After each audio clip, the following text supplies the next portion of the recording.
Tapi bantingnya bukan yang kayak rockstar gitu, karena masih mikirin mahal nih. Oh, iya. Jadi bantingnya cuma kayak, Oh, gitu. udah nih syair jadinya, wah bagus nih. Terus dibikinin lagu, jelek.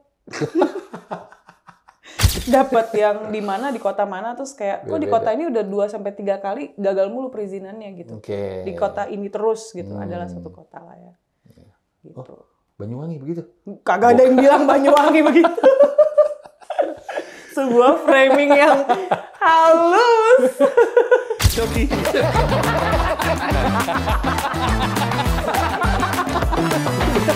Ada anakku tuh. Ci, selamat datang di Ali Class. Selamat datang di jalanan yang susah masuk ya Kak. Gak lucunya tadi gue dari PIM, jadi gue Waze, itu gue diputerin dulu ke sana. Jadi pas gue keluar Gapura, gue hafal daerah sini kan. Gue nggak tahu gitu langsung gue sini. Jadi gue Waze tuh diputerin dulu. Berarti ke jalan madrasah ya? Iya. Fatmawati situ ya. Terus pas lu bilang Al Ikhlas, gue nengok kanan. Ini muat di mobil nih. Gue muter dulu tuh lagi tuh sekali lagi. Pas masuk sini lu percaya nggak? Gue diparkirin sama supir bajai. Oh ya? Karena tipis banget. Jadi yang sini mau masuk terus mas terus. Gue bilang ya udah bagus. Ini mana ya lagi Cici, ini mana ya lagi. Ada tuh 1 menit tuh, lolos. Oh, pantesan aku lagi nunggu ke depan, belum keluar. Oh, masih muter kali gitu. Terus muter. Jadi memang kalau bawa mobil, kalau baru sekali kesini pasti agak kesulitan ya. Agak kesulitan, pasti itu kendalanya. Tapi seru banget sih. Ternyata pas sampai pojok, parkiran luas. Ada ring basket lagi. Iya. Itu bagian dari kantor lo juga? Enggak, itu yang punya tanah inilah. Itu rumah sebetulnya, cuman karena ini kan ada kantor, terus di depan juga sebetulnya ada kantornya Panturas, Afat, sama Perunggu. Jadinya karena emang lingkungannya kantor, boleh ada yang parkir di situ. Oh, seru. Oh, itu mereka di depan ya? Kantornya? Beda manajemen tapi? Beda. Oke. Ci, jadi gini, si Local Fest ini kan kita media yang ada eventnya juga. Dan memang benang merahnya tuh yang ngebedain kita sama media lain, salah satunya kita ada clothing line nih. Yang diikut sertakan di event itu. Karena menurut gue industri kreatif si clothing ini masih gede banget potensinya, khususnya di Indonesia ya. Iya. Gue sesimpel, lu mau sampai kapan di Indonesia orang pakai kaos deh? Kita bicara 20 tahun lagi gitu. Jadi kalau bicara trennya orang kaosan pasti udah deh gitu. Dan memang udah kebukti juga banyak teman-teman yang emang sustain banget bisnisnya ya, maternal, CVD gitu. Jadi emang 5 tahun terakhir tuh clothing line jadi lumayan bisa jadi mata pencaharian nih buat teman-teman. Asik. Nah itu benar sih. Iya, nah itu gue lihat lu nih salah satu musisi yang menurut gue suka desainnya. Ada tuh yang konsep kamera analog kalau nggak salah deh. Kaosnya hitam bener gak? Iya. Nah itu tuh. Itu kalau kayak gitu lo briefnya langsung dari lo atau lo punya tim? Sebenarnya punya tim, cuman paling aku cuman brief biasanya warna baju atau kayak kali ini bikin long sleeve dong gitu. Karena kan kalau misalkan bikin merchandise kan kita selalu dapat jatah preman ya. Jadi aku udah gak pernah beli kaos Danila doang udah semua. Cuman kan lucu aja kalau gue pakai kaos gue sendiri. Semuanya kaos sendiri gitu kan. Nah biasanya yang kayak gitu-gitu anak-anak aja nih yang mau kayak Ci lagi zaman tau sekarang desain kayak gini atau lagi zaman tau foto-foto yang kayak gini. Nah mereka aku biarin mereka berkreasi sendiri sebetulnya. Oke. Biasanya kalau rilis satu artikel berapa piece? Bisa di 250 sampai 300 lah. Satu desain? Banyak, itu banyak. Banyak ya? Banyak. Rilisnya di e-commerce? Ada di e-commerce. Terus waktu itu kita sempat masih pakai sistem WhatsApp juga. Iya nggak apa-apa, benar. Cuman sekarang lagi pelan-pelan dipindahin ke website supaya poolnya satu dan kayaknya lebih gampang buat orang-orang. Kita kan nggak tahu ya kapan e-commerce, nggak tahu apa yang terjadi dengan e-commerce gitu. Jadi aku bilang ya udah kita poolin aja dulu pelan-pelan taruh di website in case ada apa-apa kayak gimana nggak tahu. Mereka tetap bisa beli dan akses gitu. Iya benar. Tapi lo sadar nggak sih belum semua musisi yang melek nih sebenarnya akan kekuatan si merch ini. Iya bener ya. Iya. Gue sih kalau ngomong sama teman-teman ya kayak Ari gitu, Mas Bim juga ya mereka sesimpel kita memang fokusnya lebih concern ke si musiknya sih kok sebenarnya. Cuma memang kalau divisinya ada, kita mau banget. Itu kalau bisa jalan bersamaan ya. Salah satunya yang kuat SID. Itu mereka kalau manggung selalu request di hari yang mereka manggung itu selalu request ada booth sendiri khusus mereka. Dan mereka manggung jam 7 malam nih, itu booth dari jam 1, jam 3 udah sold out. Wow. Keren. Gue pernah ngundang mereka 2022 di Local Fest Parkir Timur tuh. Ada dia. Nah maksud gue kalau sebenarnya kalau kekuatannya seperti itu di semua musisi, ekosistemnya kebentuk jadi makin kece tuh. Iya. Jadi kompetisinya udah bukan gini lagi, Ci. Wah si Cici bikin lagu itu enak. Jadi gini, anjir merchandise oke lagi. Oh iya. Jadi itu seru tuh. Iya. Bukan cuman musik doang aja gitu ya. Iya, gitu. Karena menurut gue di saat lo manggung kan jadi itu sensasi tersendiri sih menurut gue. Tapi lo udah puas belum sama pencapaian? Puas sih sebenarnya karena sebenarnya si merchandise ini cukup menghidupi aku dan tim waktu COVID, Kak. Bener. Jadinya mungkin orang kangen, biasa kan kalau manggung jadinya kan kayak on air kan. Iya. Mereka jadi nggak ada tradisi buat beli langsung di booth. Kayak apa ya, kayak budaya-budaya zaman dulu kan kalau beli baju tuh harus datang nonton bandnya terus beli baju di situ gitu. Itu mereka dapat pride-nya gitu. Nah ini mungkin karena waktu itu COVID gak ada, jadi adanya COVID, manggungnya gitu doang. Mereka supaya mungkin ngobatin rasa kangen kali ya, beli. Itu terjadi sama JJ. Pada saat COVID juga. Iya, itu laku banget tuh dia. Iya sih. Jason Ranti dengan lirik-liriknya dia, itu laku banget tuh. 10 triliun apa kalau nggak salah profitnya. Aku langsung kayak, ntar ya Kak, aku telepon JJ dulu, bikinin album satu. Cuma gue ngobrol sama JJ sama Olin, secepat itu salesnya. Mereka juga kaget tuh 2020-2021 deh. Mungkin budaya si pendengarnya juga kali ya, maksudnya untungnya gitu aku kayak mungkin salah satunya aku JJ juga gitu. Pendengarnya tuh yang emang loyal gitu Kak. Benar. Karena community juga. Ya, based on community juga. Jadinya mereka ngerasa punya merchandise tuh kayak satu karena mereka memang suka, yang kedua ini teman gue nih jualan baju gitu. Betul. Itu yang aku sayang dari pembeli merchandise-ku sih. Ada nggak musisi di Indonesia yang merchandise-nya lu suka? Merchandise sebenarnya Panturas aku suka desainnya. Panturas. Terus karena tetangga ya? Bukan, karena emang bagus gitu kayak. Itu yang bikin si Kuya kan. Jadi aku dia tuh anak bandnya juga, yang mana dia tuh punya konsep untuk bandnya sendiri. Jadi menurut aku align lah dengan apa yang dia presentasikan gitu.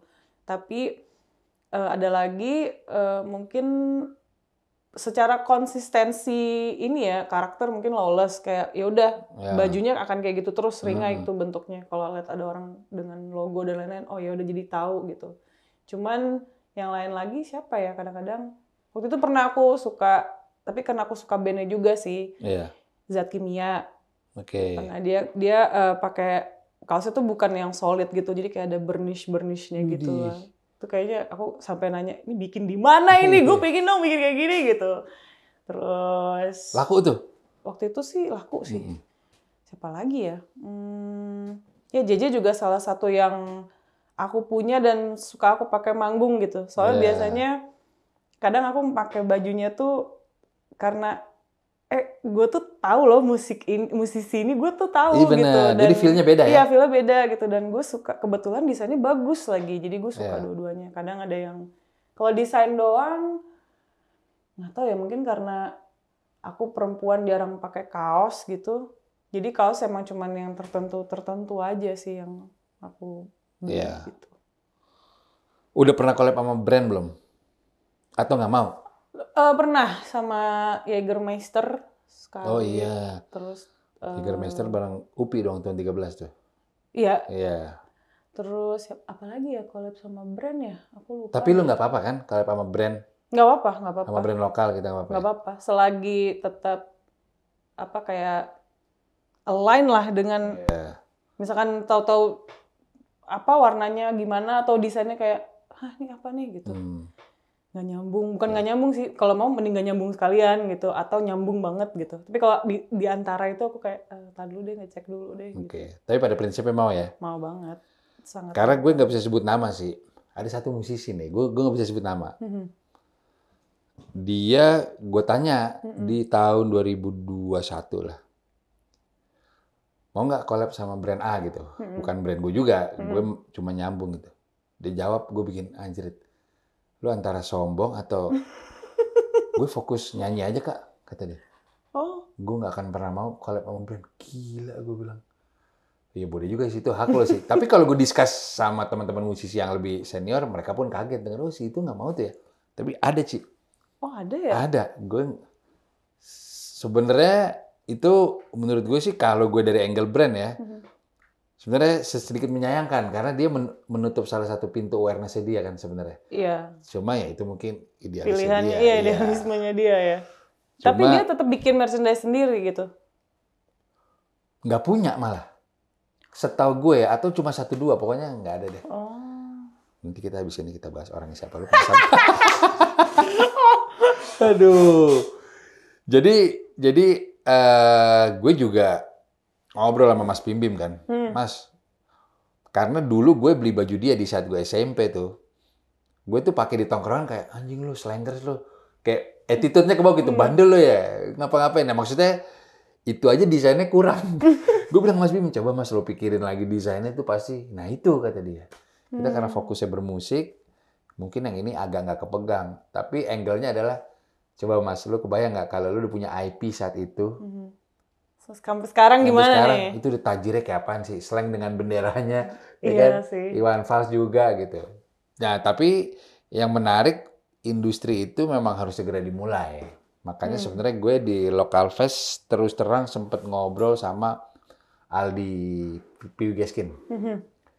Nah, dia juga punya banyak ide tuh. Dia punya konsep yaitu bikin satu platform di mana para musisi nih tahu nih harus kemana kalau mau discuss apa. Oh iya. Karena kayak gini Ci, sama nih misalnya gue nih brand ya, gue mau punya jingle. Mau ngomong apa kan itu dunia loh. Nah itu bisa gue balikin, lo mau ngomong apa tuh merchandise dunia kita loh. Gue yang tahu culture clothingnya. Nah ini mau di merch nih, itu Aldi sempat ngomong gitu sama gue. Wah, boleh juga tuh. Jadi kayak ya barengan sih membangun ekosistem itu sih. Dari yang nggak tahu jadi tahu. Karena menurut gue festival yang udah sekarang ya, yang udah dijalanin sekarang tuh cuma sesimpel lo manggung, ya merch lo ada, cuma nggak ada story-nya. Iya. Nah, ini kita bahkan mungkin ya, misalnya gue Local Fest gitu, udah gue yang bayarin produksiannya, tapi briefnya sama insight-nya dari lo, gitu. Oh iya, ini. Menurut gue belum ada ya, menurut gue, tapi gue nggak tahu. Iya, belum sih. Maksudnya banyak juga anak-anak yang, misalkan teman-teman yang apalagi band-band baru gitu, dia tuh pengen punya merchandise juga gitu kan.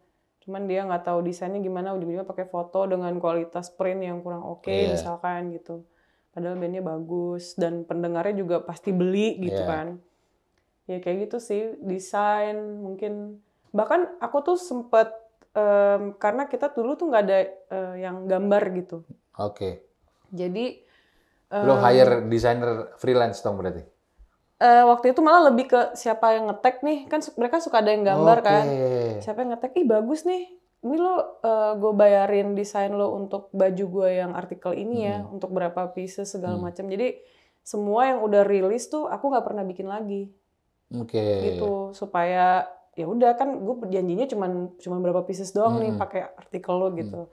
Akhirnya jadi ada yang jadi kenal sama desainer-desainer baru yang sebetulnya bagus-bagus banget gambarnya. Nah, tapi kemarinan karena kita lagi ngurusin website, terus udah ada tim yang lebih lebih rame lah di merchandise.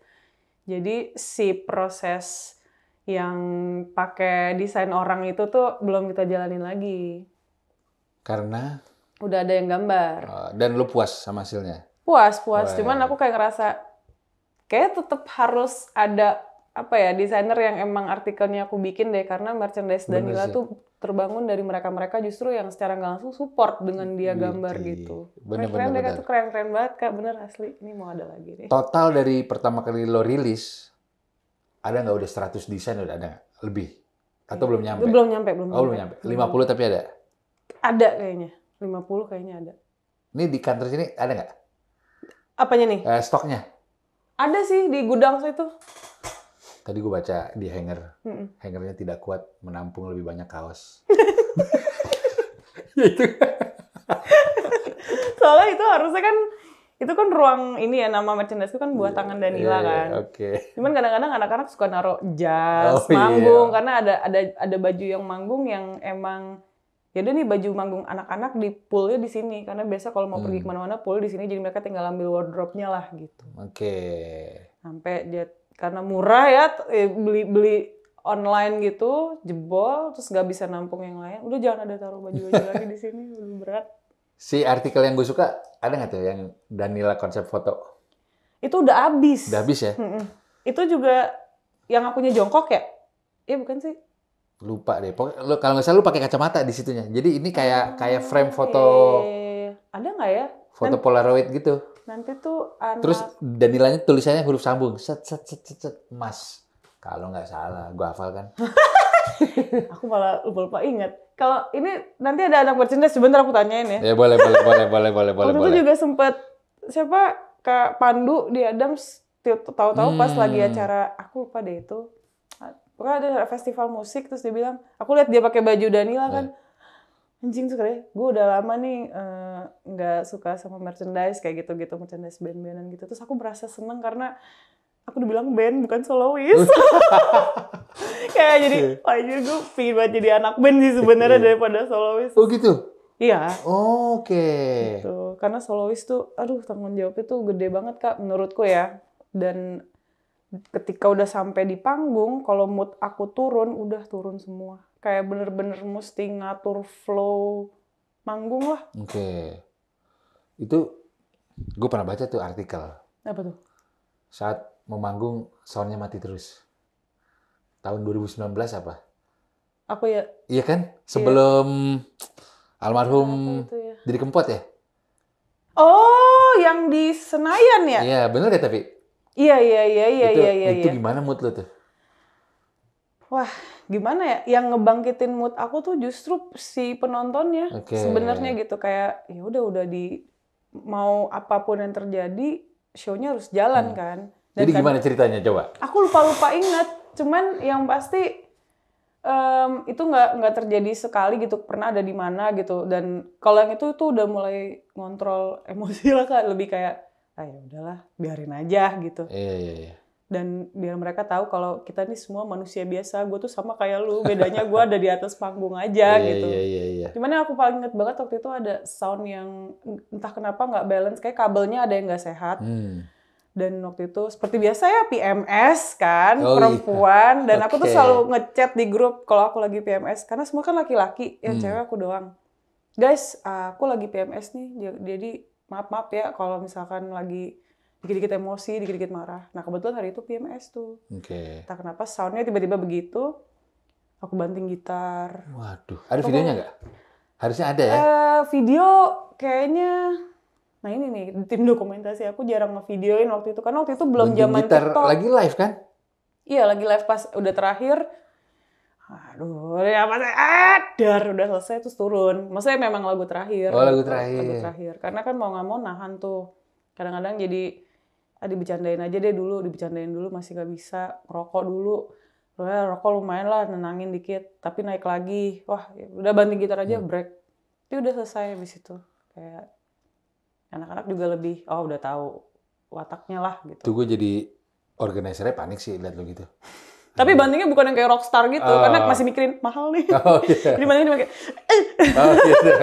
Jadi masih utuh ya? Masih utuh, gak kebelah dua. Habis itu pasti diem, paling nggak kayak ada yang gitu, ada yang jatuh lah gitu. Pas banting, rusak nggak ya? Gitu, baru jalan. Tapi nggak rusak kan? Nggak rusak. Mikrofon doang kemarin sempat juga. Sama tuh, biasanya kalau lagi PMS, rusuh banget deh Kak kalau lagi PMS tuh. Iya. Dan biasanya hari-hari Berarti hati pertama tuh atau pasti sih. ya gitu. Itu gue berarti kalau mau manggil lo manggung, gue nanya tuh.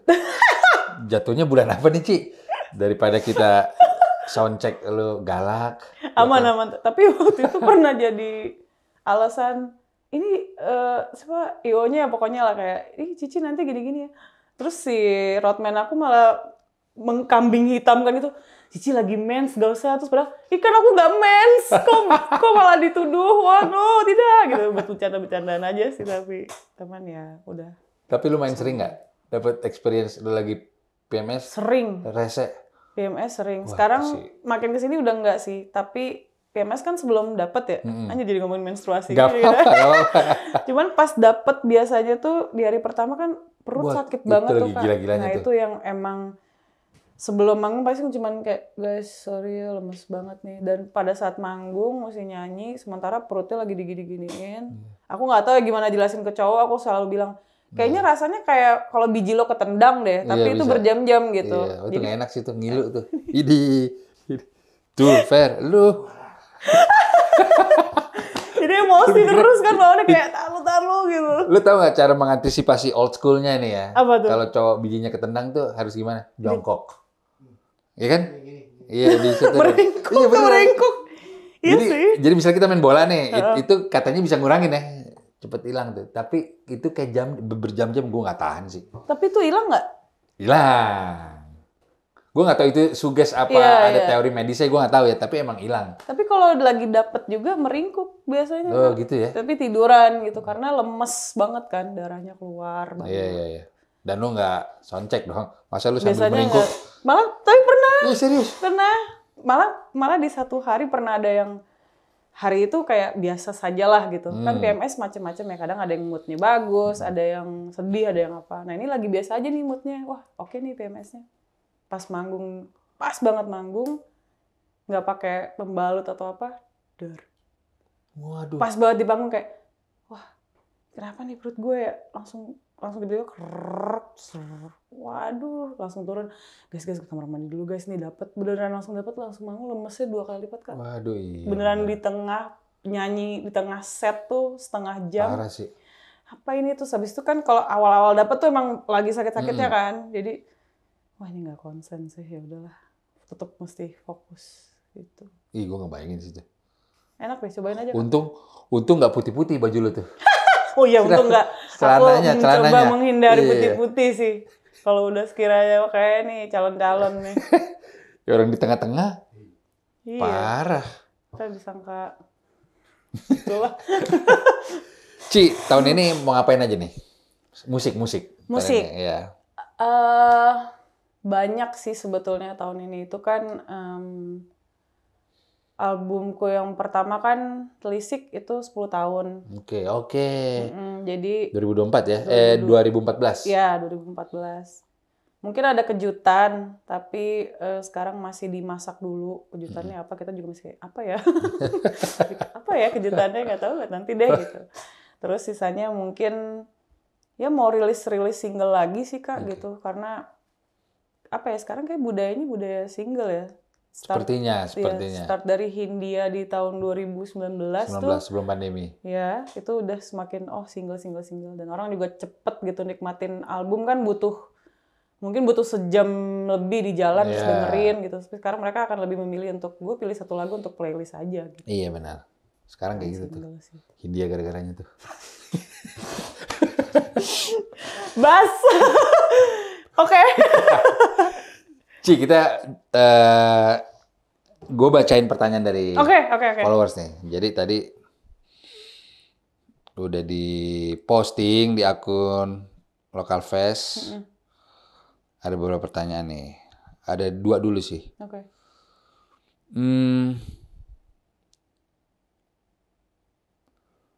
Wah, kurang kreatif nih. Ada sebuah tulisan. Ci, misal ada sebuah syair. Ini syairnya dari mana tapi? Kira-kira mau nggak kalau Cici jadiin lagu tapi lo suka sama syair tersebut? Oh, mau. Mau. Pernah nggak seperti itu tuh? Enggak. Karena nggak tahu ya, aku tuh pernah bikin syair gitu, atau misalnya dulu tuh aku suka nulis sebenarnya Kak. Aku tuh pengen banget jadi penulis. Tapi penulis novel ya, novel thriller khususnya. Wah, thriller loh. Iya, kan nggak tahu kenapa kayak bahkan sampai sekarang tuh aku suka banget nonton dokumenter pembunuhan tuh bener-bener serial killer ya? Serial killer atau bahkan biasa di YouTube tuh suka ada yang ya cuman sejam, 1,5 jam. Tapi banyak, tuh sehari aku bisa nonton 3-4 kasus lah gitu. Nah, jadi dari kecil emang pengen banget bikin itu, cuman pada saat nulis lirik, nulis buat, oke nih kan dulu suka nulis, coba deh gue ganti dari novel jadi syair gitu. Udah nih syair jadinya, wah bagus nih, terus dibikinin lagu, jelek. Kayak, kok nggak bisa ya, kayak ada tendensi diri aku tuh maksain nyari nada buat lagu ini, buat syair ini gitu. Dan ternyata memang aku bukan orang yang oke untuk menulis untuk bikin lagu dari syair, kayak nggak bisa gitu. Udah sempet nyoba dan kayaknya nyoba berkali-kali dan ketemu ya? Tidak pernah berhasil. Selalu harus dari nada dulu. Jadi kadang-kadang kalau misalkan dari nada, kadang-kadang gimana ya? Mungkin kayak cara pengekspresian aku aja kali ya. Jadi misalkan udah rasanya lagi sedih nih atau lagi seneng main gitar, terus nemu nadanya, itu secara otomatis kayak dapet jodoh kata-katanya lah di saat yang bersamaan gitu. Dibanding aku nyari chord atau harmoni atau melodi dari syair. Tapi sebenarnya angle film tadi itu menarik tuh buat gue tuh. Mungkin bakat lo di ngedirect filmnya. Wow! Ya kan, gak pernah kepikiran kan? Nggak pernah sih. Ada teorinya Ci. Orang yang suka nonton itu lebih dari 2 kali. Lu pasti tahu kan jawabannya. Itu agak serem sebenarnya. Tapi nggak apa-apa sih. Itu passion lu mungkin. Tapi Kak, itu apa ya? Aku nggak tahu kenapa nonton itu tuh ada rasa panik gitu kayak. Tapi senang. Tapi senang gitu karena aku jadi bisa ngelihat. Kayak aku merasa setiap orang tuh pasti punya alasan kenapa dia kayak gitu. Dan kadang-kadang kalau nonton dokumenter pembunuhan tuh sampai si pembunuhnya aja tuh nggak tahu kenapa ya. Gitu. Iya. Kok gue ngelakuin ini, bahkan itu sampai di titik dia tuh tidak punya alasan lain selain suka doang. Itu menurut aku kayak, wah orang-orang kayak gini mesti ditelaah sih supaya tidak terjadi lagi gitu. Perlu ditelaah ya? Iya, ditelaah gitu. Bukan orang gini perlu ditemenin sih, enggak kan? Nggak tahu. Mungkin sebelum terjadi itu perlu ditemenin sih menurutku. 3 film favorit lo dengan segmen itu? Dokumenter ya? Dokumenter. Aku suka Night Stalker, itu ada di Netflix. Dia kalau nggak salah ada 3 episode atau 4 gitu, aku lupa. Terus Ted Bundy. Oh jelas. Ted Bundy itu... Si kacamata ya? Iya. Gila sih. Sama apa ya, waktu itu ada yang badut, aku lupa. Tapi bukan yang badut sebenarnya. Yang ngintip ada lagi, tapi bukan itu juga. Satu lagi apa ya? Nanti ada yang deketin lo gini loh, Ci. Kak, gue pembunuh lo. Kabur sih aku kayak... Kalau cuek banget gue gitu, gue takut juga lah gitu. Karena lu suka nonton film dokumenter itu, Kak, itu gue sebenarnya. Wah, ini serem sih, Kak. Aku bakalan... Itu berdua tadi lo sebut tuh. Iya, satu lagi ya. Satu lagi apa? Satu lagi yang aku paling suka tuh... Aduh, banyak lagi. Mungkin bukan di Netflix ya, cuman ada... ini ada di YouTube. Namanya tuh Explore With Us, nama akunnya. Tapi ini kisahnya adalah pembunuh di mana pembunuhnya itu adalah anaknya sendiri. Dia ngebunuh ibunya. Waduh. Dan dia tidak dia emang pure mental illness aja sih. Terus dia sampai ditelaah secara psikologi tuh dia merasa dari yang dia baca buku-buku yang yang horor atau yang pembunuhan gitu, dia tuh menjadi orang-orang itu gitu. Waduh. Dan itu sadis banget kan ngebunuhnya, kalau nggak salah pakai kapak apa ya? Mutilasi gitu? Sorry, bukan mutilasi, pakai palu gede gitu. Waduh. Oke, sadis deh guys, maaf ya, pip. Texas Chainsaw?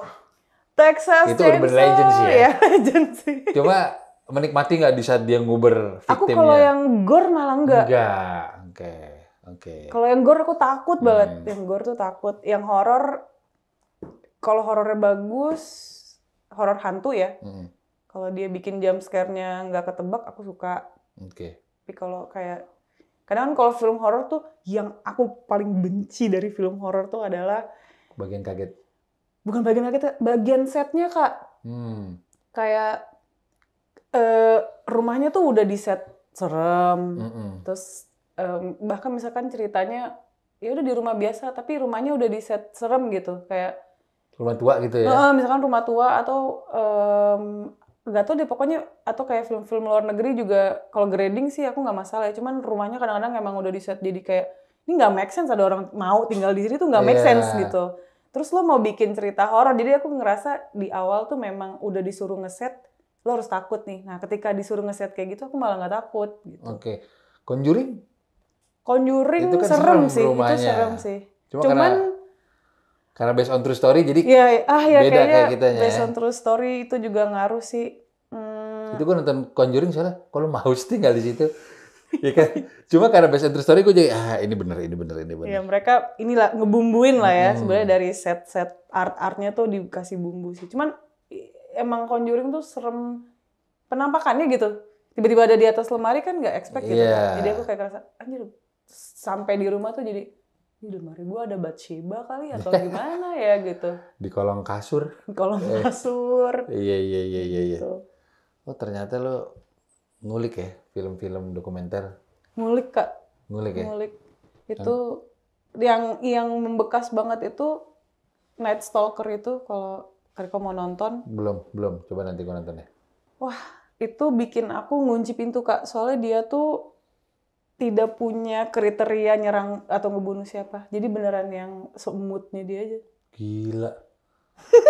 Itu ini true story bukan? True story. Oh, true story. Terus semua yang aku ceritain itu true story. Itu kalau misalkan mungkin kalau dia gaulnya bener gitu ya, dia akan menjadi musisi yang epic sih. Oh, dia nggak musisi, cuman kalau dia bener aja mainnya mungkin dia bisa menjadi seorang musisi atau apapun yang kalau dia tumpahin ke art pasti hasil karyanya epic menurutku. Karena sakarepmu banget gitu ngebunuh orang. Dan dia punya jejak. Pokoknya itu nonton aja deh, Kak. Itu aku sampai ngunci pintu saking paniknya gitu nonton itu. Nonton. Berapa ini? Episode? Iya. Kalau nggak salah 3 deh. 3. Dan itu yang aku suka, balik lagi mungkin dari, kan biasanya suka ada foto kejadiannya kan ya. Terus pakai kamera analog dengan flash yang ngejeprak gitu kan. Nah aku tuh ngerasa itu foto bagus-bagus gitu kan. Iya. Crime scene-nya ya. Iya, crime scene itu kayak gak usah kasih aku apa-apa, kasih gambar aja tuh kayak bener-bener udah bisa kemana-mana gitu pikiran aku. Nah si YouTube yang Explore With Us ini banyak foto-foto kayak gitu. Sherlock Holmes suka nggak? Biasa aja ya, karena itu detektif ya. Tapi detektif aku sukanya Conan doang, paling detektif. Komik, bener. Gue juga sih. Iya kan? Iya. Tapi Conan dulu ada komik yang ada edisi spesial, kayaknya gambar beda deh. Aku nggak tahu, nggak ngeh ya. Cuman beda aja gitu. Bener. Conan gue top 5 komik terbaik lah. Gue nomor 1 Kung Fu Boy. Bukan Kung Fu Boy, aku nggak ngikutin. Apa tuh yang lucu? Kobo-chan. Bukan, satu lagi yang ada si kakek-kakek. Dragon Ball. Bukan. Karyage-kun. Bukan. Kung Fu Boy itu bukan yang lucu kan? Kung Fu Boy. Bukan kan? Enggak, bukan. Aduh, ada satu lagi. Kalau aku ingat, aku kabarin. Iya, aku kabarin. Iya, lucu banget itu komiknya. Tapi Jepang juga? Jepang juga? Enggak. Lucu. Kobo-chan bukan. Bukan. Maruko? Bukan. Kok itu lucu deh. Aduh, apa ya? Ntar aku coba cari deh. Jadi intinya ada satu keluarga? Iya. Kalau Kobo-chan kan satu keluarga juga tuh? Tapi bukan Kobo-chan.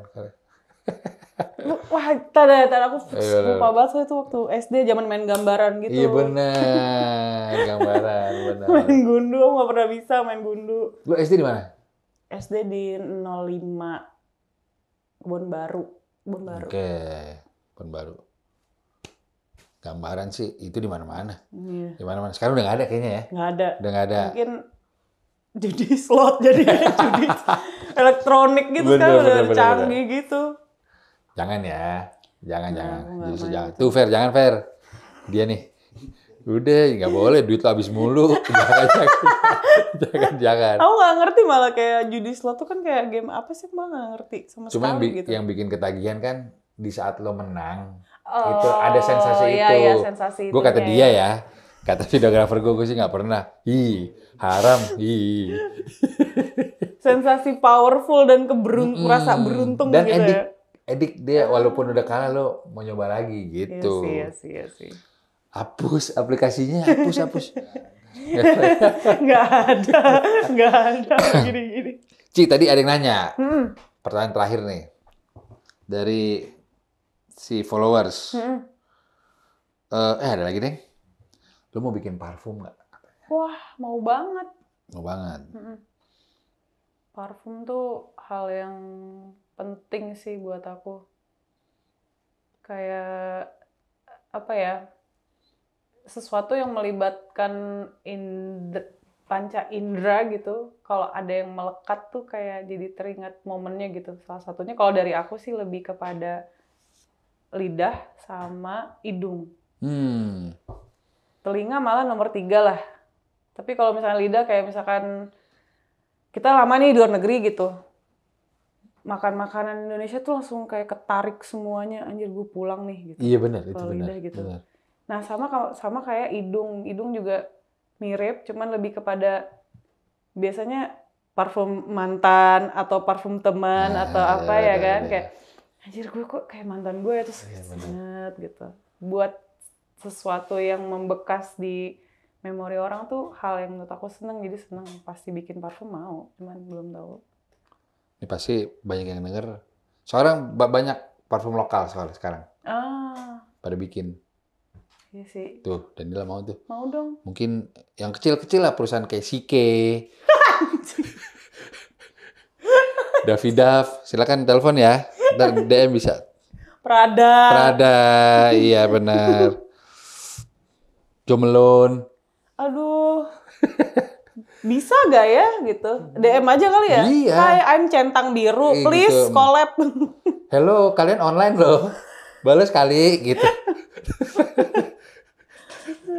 Ci, kita per syuting hari ini, sehari sebelumnya itu ada Pilpres. Iya. Ya. Tenang, pertanyaannya gue kan aman kok. Ya klise mungkin ya. Harapan lo apa sih ini buat presiden berikut yang belum terrealisasi di industri kreatif? Sedap. Wow. Harap. Ketawa lagi kita. Yang pasti pendidikan di Indonesia rata. Wih. Itu yang aku pingin. Edukasi ya? Edukasi. Pendidikan di Indonesia berarti semua ya. Terus yang kedua, bidang-bidang di dunia, baik itu industri kreatif atau semua jurusan kampus kasarnya gitu ya. Mau kreatif, mau enggak, itu selalu ada space lah gitu. Selalu diperhatikan. Sekarang belum? Sekarang sebenarnya dunia, karena aku di kreatif gitu ya, jadi aku merasa sekarang ada sih, cuman itu juga beriringan dengan teknologi dan ya udah medsos yang sekarang berjalan semua poolnya kayak di situ gitu. Ya itu, sama apa lagi ya? Kalau dari sisi musik dong, tadi kan pendidikan. Pendidikan, musik ya. Lo berharap apa ya? Nggak ada ya. Berharap usaha ada panggung. Usaha sendiri aja kita lah, Pak ya. Iya, kita butuh panggung aja sih, mungkin perizinan ya, karena kayaknya betul. Waktu tahun kemarin tuh sempat banyak banget IO yang udah booking segala macem, cuma mereka nggak dapet izin. Cuman aku nggak tahu maksudnya detailnya kan, itu kan harus nanya langsung ada apa sih di dapur mereka gitu. Jadi aku cuma taunya, mungkin memang tidak sesuai dengan hukum perizinannya juga gitu. Tapi mungkin sebenarnya juga aku yakin sih di negara ini udah dipermudah banget perihal perizinan konser dan ya nggak sih? Di negara ini katanya. Keren banget ya gue ya. Sotoy banget anjir. Soalnya banyak festivalnya, Kak. Padahal beda area tuh beda. Iya sih, betul. Kebijakan loh. Betul. Contoh nih, izin keramaian di daerah A 50 juta. Di B beda lagi. Iya kan? Jangan kasih harapan lo buat teman-teman. Nanti gini loh, kata Cici gampang. Gimana? Itu DM. Kan netral. Karena memang ya Ya iya sih, tapi aku setuju sih karena biasanya dapat yang di mana di kota mana terus kayak kok di kota ini udah 2-3 kali gagal mulu perizinannya gitu. Di kota ini terus gitu adalah satu kota lah ya. Gitu. Oh, Banyuwangi begitu? Kagak ada yang bilang Banyuwangi begitu. Sebuah framing yang halus. Ci, ini mungkin terakhir dari gue nih. Lu misalnya nggak jadi musisi, lu jadi apa?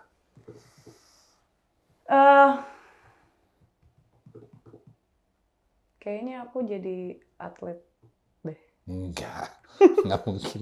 Nggak mungkin. Gue agak ragu sih. Part itu gue agak ragu. Padahal tadi udah ada opsi tuh, directing film. Kalau nggak sih kayaknya. Directing ya. Laundry, kayak usaha laundry. Aku suka sih jadi pengusaha tuh, bikin kayak yang kecil-kecil tuh aku suka gitu. UMKM. Iya, UMKM. Cuman mungkin kalau aku nggak jadi musisi, kayaknya aku akan jadi kerja kantoran di mana gitu. Bidangnya mungkin agensi gitu ya? Bidangnya nggak agensi kayaknya. Iya, tapi kreatif. Cuman mungkin lebih ke... Karena aku pernah kerja di TV kan, jadi kayak mungkin akan nggak jauh-jauh dari TV, dari broadcasting, atau aku sebenarnya pengen banget kerja dalam sebuah institusi pembuatan game. Wih. Itu pengen banget tuh kayak cita-cita aku dari dulu gitu. Oke. Atau di mana kayak misalnya di Disney Pixar gitu. Wah itu sih, gue aja yang nggak terlalu suka itu, maksudnya gue bagian tuh fun banget sih tuh. Tapi emang kalau kayak Danila, mustahil sih di PNS, kayaknya agak sulit. Walaupun hari ini batik ya. Iya, ini punya mama. Di bank kayaknya enggak tuh. Di bank. Wah, nggak bisa, Kak. Enggak kan? Teller gitu enggak tuh. Wah, nggak bisa. Aku pasti nggak sabar. Pasti aku plototin. Karena temen aku jadi teller, dia kayak, kok lu sabar banget sih? Gue sih pasti udah ngamuk sih kalau ada yang kayak gitu-gitu. Nggak bisa tuh aku. Finance juga, gue juga enggak sih. Gue enggak. Finance enggak. Gue ngitung enggak, gue jujur. Enggak. Kenapa ya? Kata teman aku tuh, matematika tuh sebetulnya cuman masalah bagaimana kita memecahkan masalah dengan praktis. Berarti kita emang suka, kalau ada yang susah, kenapa yang gampang, Kak? Tapi ada fakta menarik. Apa tuh? Ini bukan pembenaran ya. Jadi, Reuni belakangan seiringan dengan banyak orang buka usaha sendiri. Gitu. Justru orang IPS saat ini tuh lebih berkembang dibanding orang... Nggak, ini based on circle gue kalau Reuni ya. Jadi tuh temen gue ada yang pinter dulu di zaman sekelas gue. Saat itu ya, wah ini gede sukses nih. Ternyata bukan patokan. Gue nggak bilang apa-apa loh. Iya, kan. Ternyata bukan patokan. Iya bener kan. Karena gue dulu sempat merasa bersalah sih. Kayak anjing gue gak bisa ngitung. Apakah gue gedenya gak sukses ya? Gitu dulu. Iya. Ternyata sorry ya. Enggak. Enggak.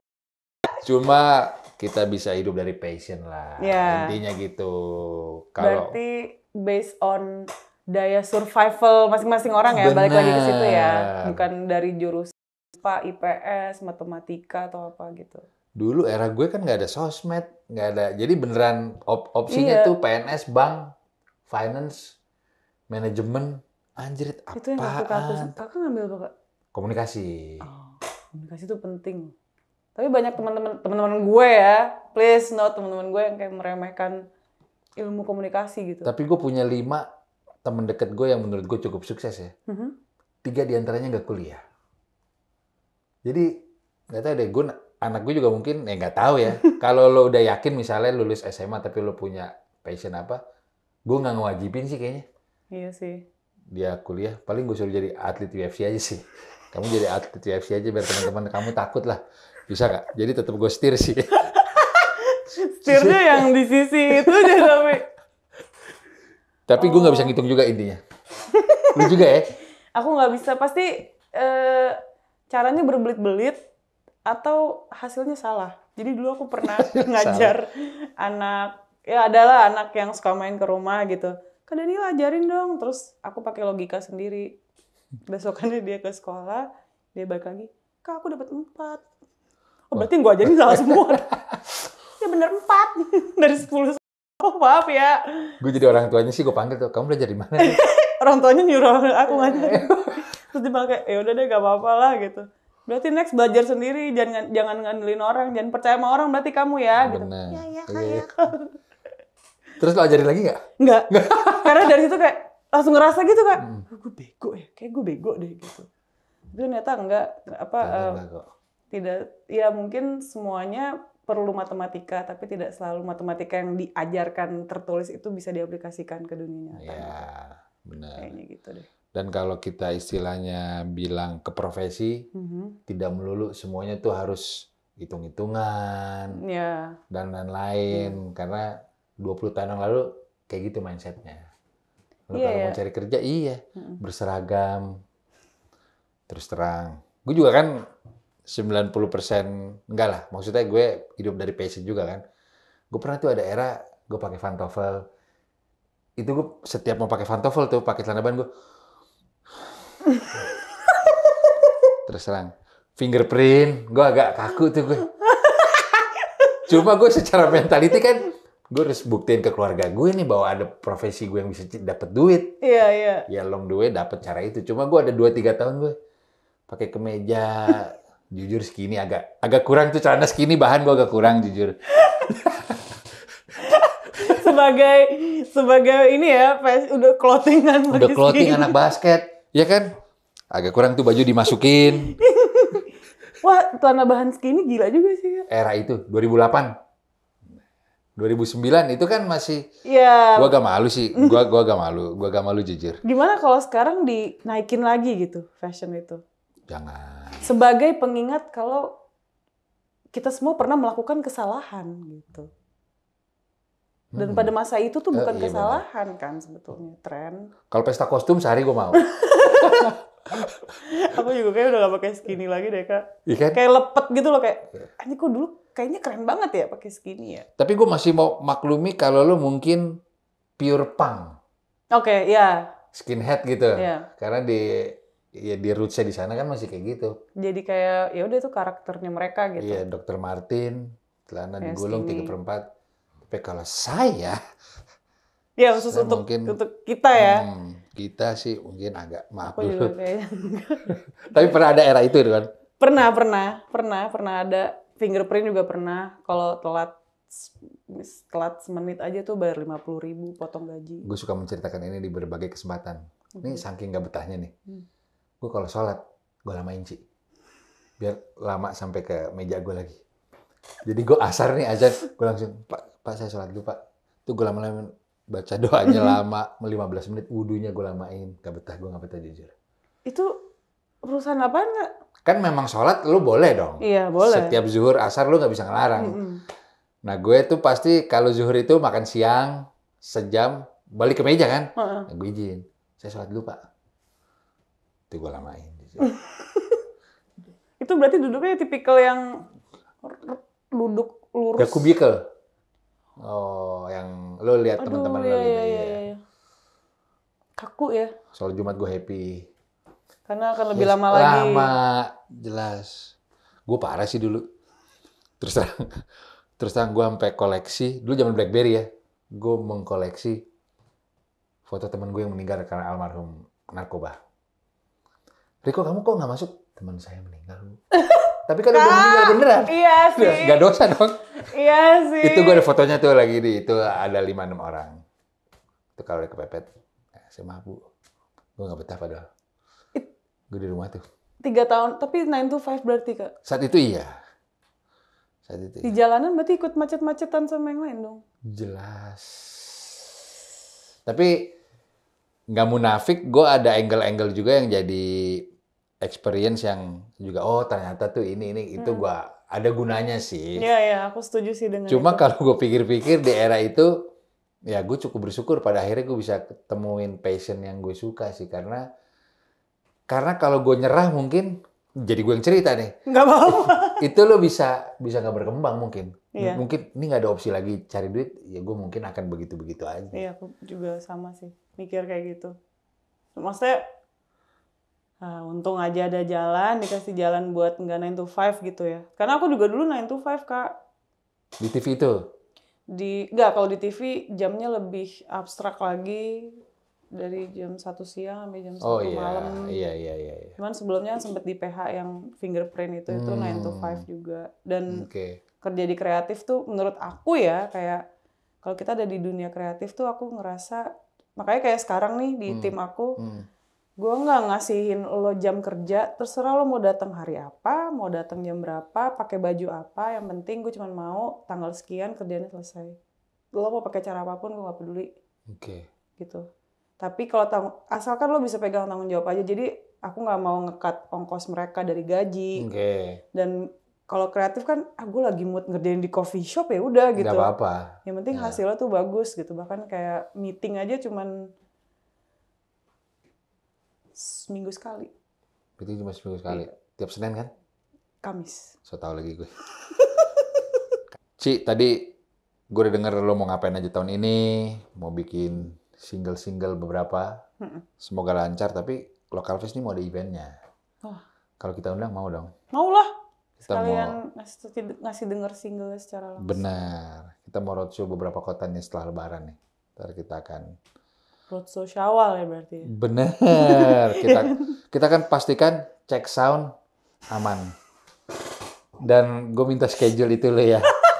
Kayak Ucup dong. Tanggal berapa deh? Wah hati-hati deh dari biasa. Oh gitu, Ucup juga? Ucup dulu gitu.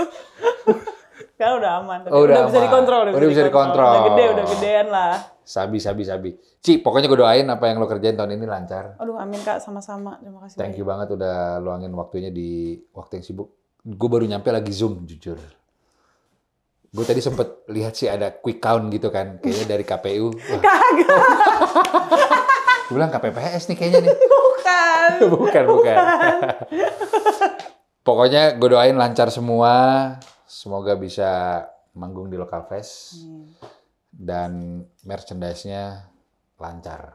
Desain-desainnya gue mau beli lo nanti lo. Ini. Ada kan stoknya? Ada, tapi coba nanti kita tanya. Nggak bawa jam lagi, lupa. Harusnya ada sih, coba aku cek ya. Iya. Sabi. Oke kalau gitu. Thank you buat Danila. Ternyata kantornya di tengah-tengah selatan Jakarta. Di tengah jalan kecil. Mobil harus ganti-gantian guys. Oke, gue Riko Luis. Dan Laryadi. Peace out.